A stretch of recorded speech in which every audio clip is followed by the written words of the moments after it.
The only other example of like someone I know or someone I'm familiar with that is like in their 20s or 30s and they make videos basically.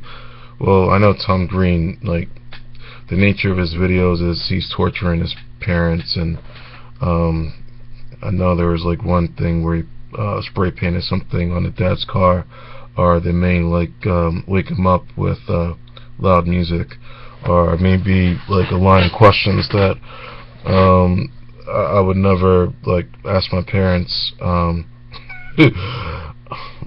He actually like sat down with them and said, "I know there's been two occasions, where you've went into the bedroom and did something before going to sleep," because he has a brother, but he wanted to get into their those sort of activities.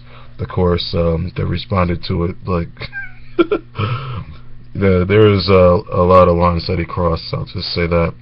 But yeah, I started talking about a gift I was trying to like get to my grandmother and both my mom and grandmother for Mother's Day.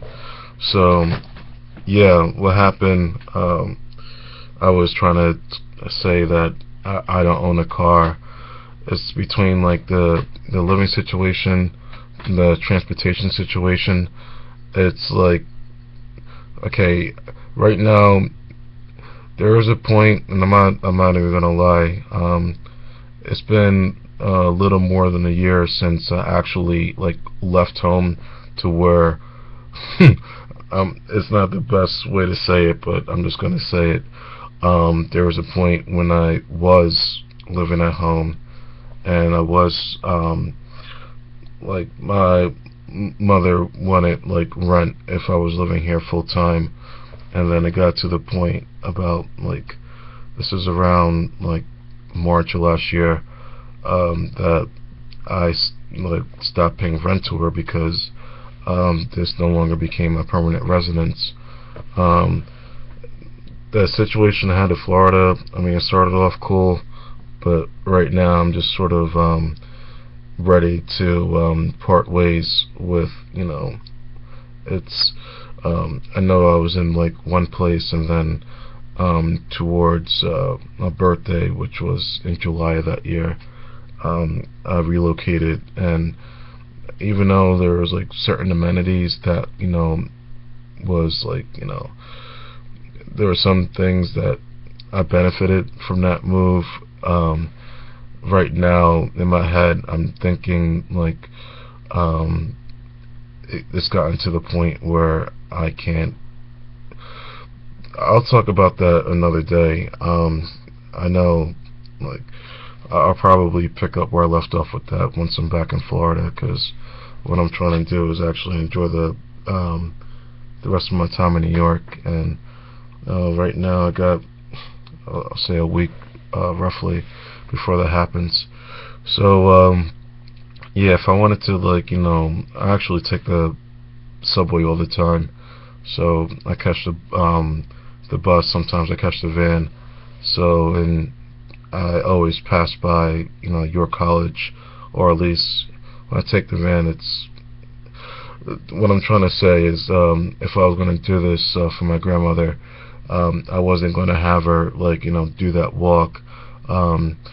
It's one of those things where like my mom, initially when I brought up the idea, she said that she's already saw the play twice on Broadway, so I already kind of ruled that out.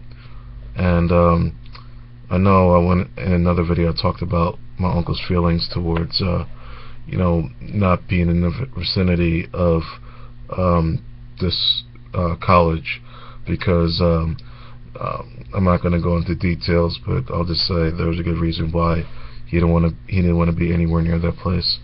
So eventually my dad, he had a work schedule. He has things he does outside of work, so I wasn't going to work either. So finally, and I'll pick up the rest of the story in the next video. Um, how my mom sort of came around to saving a day was that I told her the price of the ticket, and then she says, even though she's seen this play twice on Broadway for $10, she'll watch it again. So I think I know my grandmother enjoyed the experience, and I was asking my mom what were the differences. I mean, aside from some of the obvious things I'll discuss, but I'll share that in the next video.